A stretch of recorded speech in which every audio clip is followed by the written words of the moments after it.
Hello everybody, my name is Bosco Nate, and for today I want to record or go over with my stream that I did of Heroes Online 2. Here I'll be talking about the good, the bad, and what I liked about it basically. So this will overall be my own personal thoughts, stuff that I didn't get to say on the stream, and things that I want to go over. So let's begin. Of September. So this is going to be the combat section. Base combat consists of a 5-hit combo, air combos, down slams, evasions, and the ability to perfect block your opponent's M1s.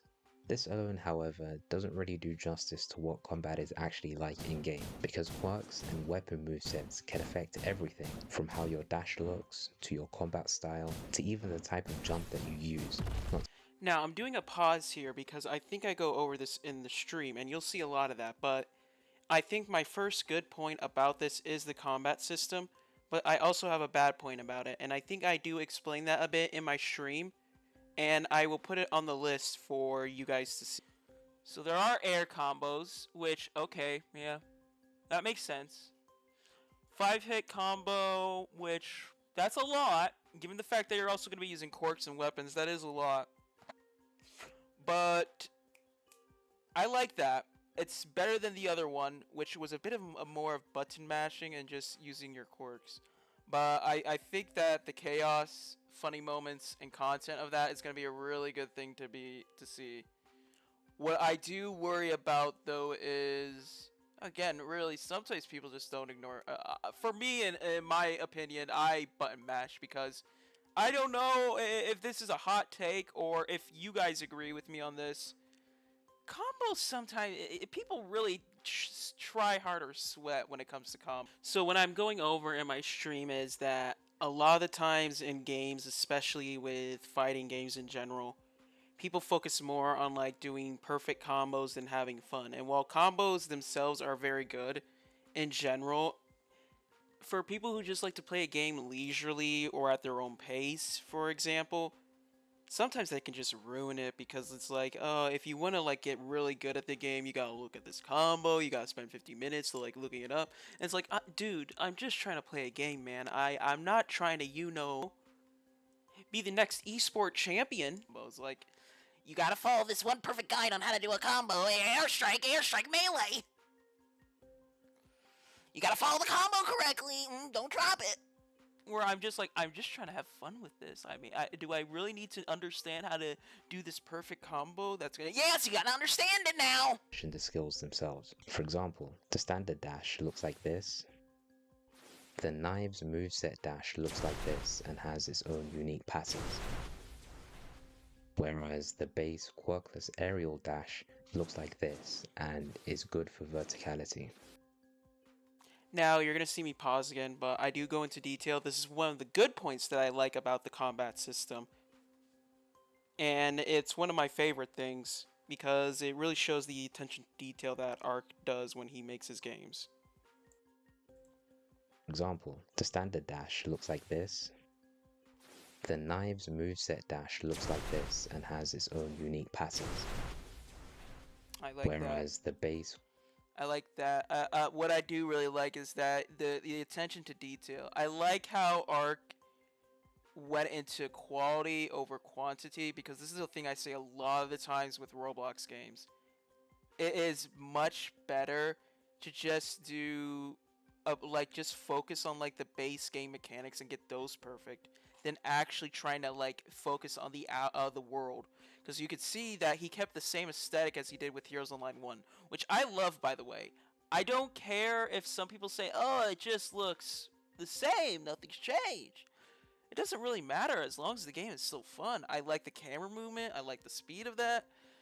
Overall, I like that a lot. It's something I wish a lot of more games would do. You don't need your game to just look amazing. It actually also needs to play amazing. One great example I bring up each and every time when I talk about this is Grand Peace Online. That game focuses a lot on the aesthetics of its environment and everything, but the camera movement in that game, my god, sometimes it's just very stiff. Quirkless aerial dash looks like this and is good for other Roblox anime games much. So when I was creating the air combos, I didn't realize you were supposed to keep the players locked in place while they're in the air. It ended up being a mechanic that just lets you move around freely in the air. Now I say this during stream, because Ark brings up the point he didn't know players needed to be locked in place when doing a combo. You don't necessarily need that, in my own opinion. It'd be really more fun if the players weren't locked in a combo, and I think I go over that in stream a bit more, but I am saying that now because it would be a cool system if there was like a window or timed event where I could get out of said combo, but if I miss it, that I still stay in it because I don't really want to stay in a combo for like 1 minute because that's what it is. If you're stuck in a combo, you're just sitting there waiting until you're either dead or you get out of it, and that's pretty much it. It's very boring and tedious, honestly. It's just there's no fun in it at all. For verticality. So, funny story. I haven't really played these other Roblox anime games much, so when I was creating the air combos, I didn't realize you were supposed to keep the players locked in place while I mean, you don't need the players to be locked in place. I would like not to have the players be locked in place personally, because if you think it just gets annoying and really stupid. Because another hot take, I don't like being locked in place if I'm getting comboed. My hot take, and I know it's a very hot take. You're just like sitting there for like half a minute or like 10 seconds more, just to like be thinking, when am I gonna ever get out of this combo that I'm in? they're in the air. It ended up being a mechanic that just lets you move around freely in the air when you do an air combo, and you could just do whatever you want. So, like I said during the stream, and what my thoughts are on now, there are only one bad thing, one good thing with the combat system, with also a neutral thing. With that being the if he's gonna have it, whether you're gonna be stuck in the air when doing a combo or not. I personally hope he doesn't, so that way you have time to get out of the combo and or counter it. But other than that, let's move on to progression. So, like I said, the tally marks will be up there. They'll be combat will fall into the category of both good and bad, with maybe a slight neutral. So yeah, let's move to progression now. So the term bandit beater gets thrown around a lot, but what does that really mean? Is every game where there are NPCs to defeat a bandit beater? I think the real problem is repetitiveness, and that makes things not fun and boring. So we made a I mean, I wouldn't say that. Repetitiveness is actually it's kind of good. It's okay if like done correctly, which Heroes Online 1 did. Is that you could take things at your own pace and not be needing to rush around everywhere. Like if you got from point A to point B, you could do it at a leisurely pace. And this is what I think made Heroes Online 1 really good, is that you could, especially during times when you were really busy with your real life, you could just hop on, get to a certain level you needed to, and then hop off and then do what you needed to and then hop back on. That's what I like. That's what, in my opinion, the term bandit beater means. It means you're going, while it does get repetitive and boring, at the same time, you're like doing things at your own calm and leisurely pace. You can get on there, still be doing it, and then hop back off and then come back later.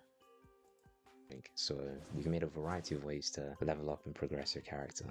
First off, there are these one-time, non-repeatable quests, which may ask you to do a variety of things, and they'll normally guarantee a level up.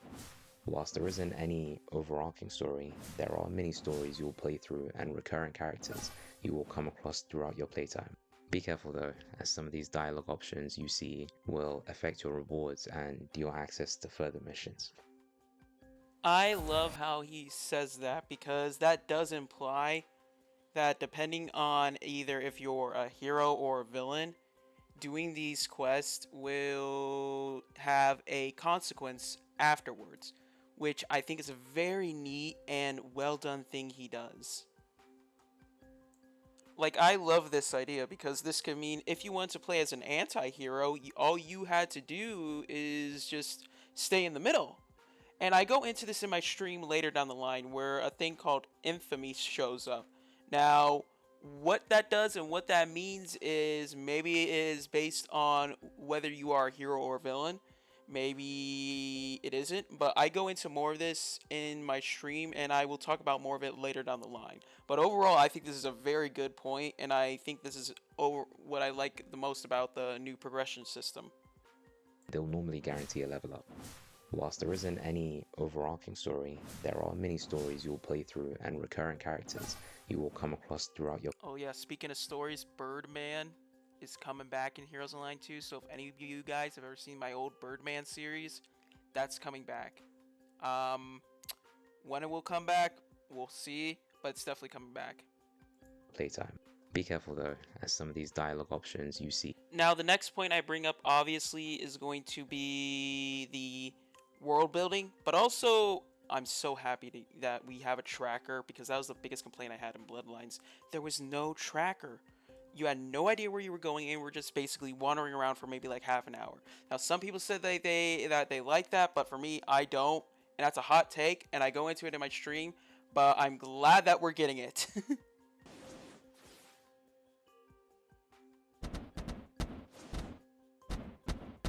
I like the idea of different of these quests. That's what I like. It's not the same, but I do like how he's taken in more of the aspect of trying to build the world around like the game. But it's not in a way where it's just needing to look good. There's actually a bit of some story reason behind that.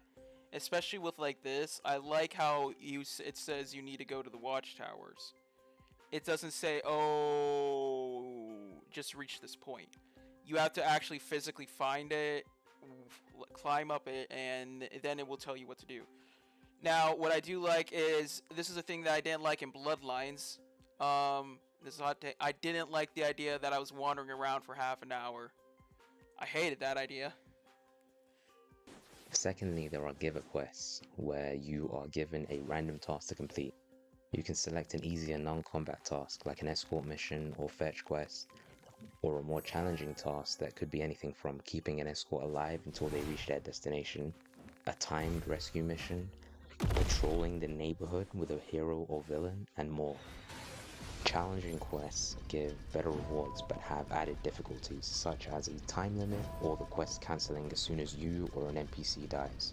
Let's have a quick look at one of those patrol quests. So one of the concepts that I liked and I was very excited for were patrol missions. I always do like those kind of missions where you have to help a NPC out to get from point A to point B. I think that's a very clever and fun system to do. Some people might not like that, but I really do like the simple things like those kinds of missions.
I do like the boss cutscenes. Like, even if they're not bosses, I do like the mini cutscenes now. Instead of it just spawning in and telling you, "Oh, all for all for you spawned in, or all for me spawned in."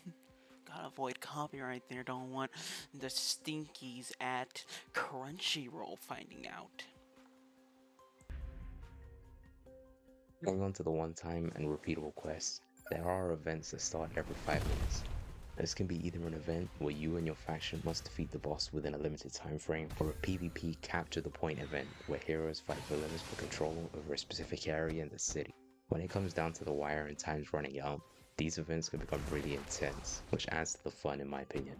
Not to mention the rare event exclusive drops that you can try and get if you win. Let's have a look at one of those events in action.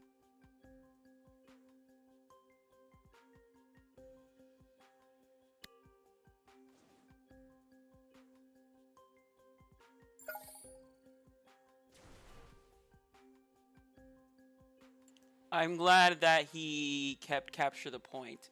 It's one of my all-time favorites. I love anything team related because that is what I like doing. I don't really like the whole solo climbing the ladder type of PvP. I like working together in a team. One being if I fail, then I can just blame somebody else. It's not my fault. But yeah, no, overall, I am glad that we have capture the point in still. That is always a fun thing to do. And I go over some other things that I have noticed in this recording that Ark has done in my stream VOD. So I'll play a clip of that here next.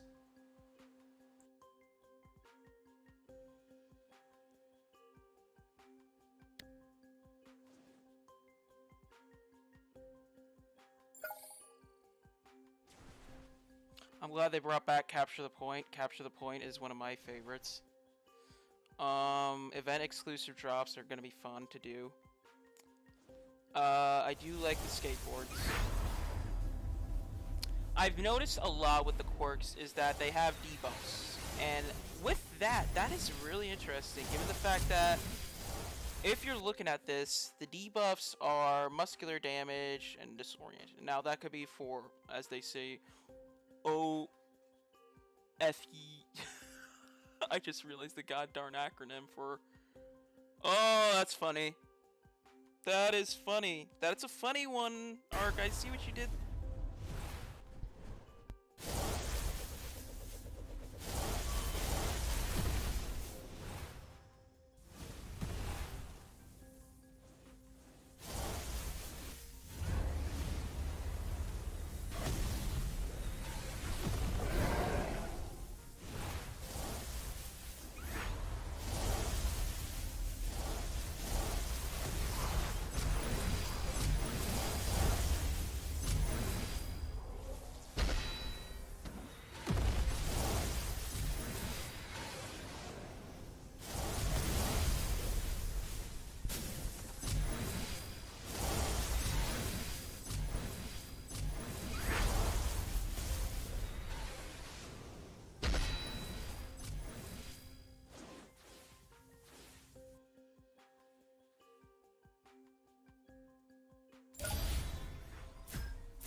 Now, the next thing Ark goes over is the raids.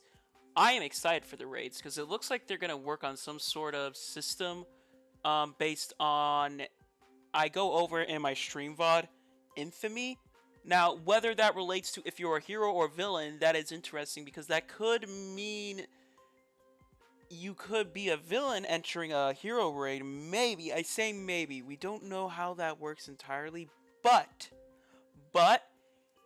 this could play into how you want to become like an anti-hero or want to lower your either fame or infamy. Or even raise your own infamy too.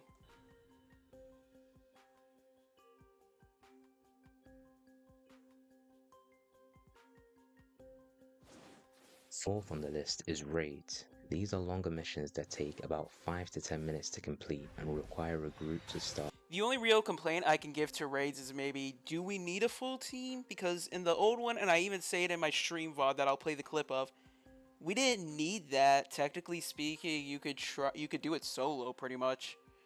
But I'm pretty sure that was either dungeons or something else. But either way, I do like the idea of maybe trying to solo a raid by myself. Oh, I would like the idea that you could try it at solo. Less players you have, maybe bigger rewards. Maybe you could get modifiers from these raids, but not a lot of modifiers, just like one or two at the. So people could still need to go to team battles, of course. And a villain raid on a police compound. They have varying objectives, as in the hero exams, you need to collect rescue points from either freeing hostages or defeating the robots. So you can actually beat the whole raid without defeating all the NPCs or beating the final boss. These are the first two raids that you'll see, but they are not the only raids in the game, and again, similar to events, raids have their own exclusive drops, which you can repeat if you want to try and get those high value rewards. Now, one of the things that I did not like, and I think I went over in my stream, was modifiers and essences. Now, later on, I did get a comment from Ark on that stream explaining and saying how those are going to work more in detail. Basically, it's going to be like Heroes Online 1. You can get modifiers and essences from doing quests, achievements, and events and raids. So it's not just limited to PvP, which is a great thing that I think he maybe should have went over a bit more in the video. But I'm glad that he's explaining it more, because that was my biggest worry, because I don't like being limited to one facet of a game in order to do something that I need to progress in another part of the game. So I'm glad that he did it that way.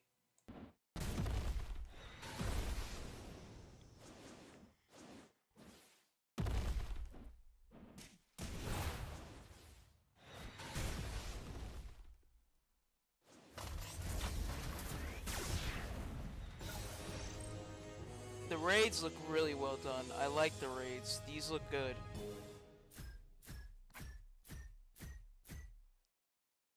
Oh, and it looks like minus 75 infamy, so that's interesting. So unless Ark was playing as a hero during that. So it says like he was, but interesting. So I guess infamy does play a part in this. So unless that means villains can join in on the raid to like lose their infamy, or heroes can join in maybe on villain raids to like lose their fame or something. But there's something going on with that infamy system, and I'm very curious on how that's going to work out. Overall, for progression, I give it 1 neutral, and it will go on the good list, obviously, as you all saw. I think overall, if everything goes well, I'm glad that we have this new progression system. I am also very happy with that comment Ark left, and you guys can rewind to see it. I'm also very happy that we have some of the classic progression systems from Heroes Online 1. For instance, like Capture the Point and mini bosses. I always adored doing those. And yeah, overall, this was a very good part, and I am going to be very excited to do part 2, so be sure to watch that. So I've mentioned 4 aspects of progression so far, and whilst there are smaller elements like completing achievements, crafting, and finding gear trophies, this is most of what you'll be doing in the main city. However, there is a game mode that leads us on to the next segment, which is arguably 50% of the game, and as I mentioned before, my favorite aspect. Of course, I'm talking about team battles.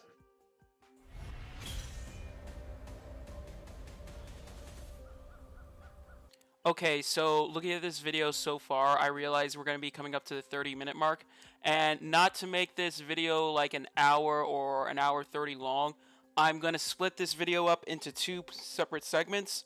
This part being the end of part 1, and the next part we will be going over team battles and the quarks, as they say now, in the next video. Please be advised there are going to be some certain warnings for the next part, especially for those who are sensitive to like flashing lights and everything. So be aware of that. And yeah, as always, be sure to leave a like, comment, and subscribe down below. And be sure to hit the bell to be notified on more upcoming things that I do. If you guys want to see the full stream, I will have it in the link in the description. And yeah, my name is Bosquene, and I will see you all later. Be ready for part 2. Probably either going to be coming out later today, I hope anyway, or tomorrow. We'll see. But yeah, thank you all for watching. My name is Bosquene, and I'll see you all later. Bye!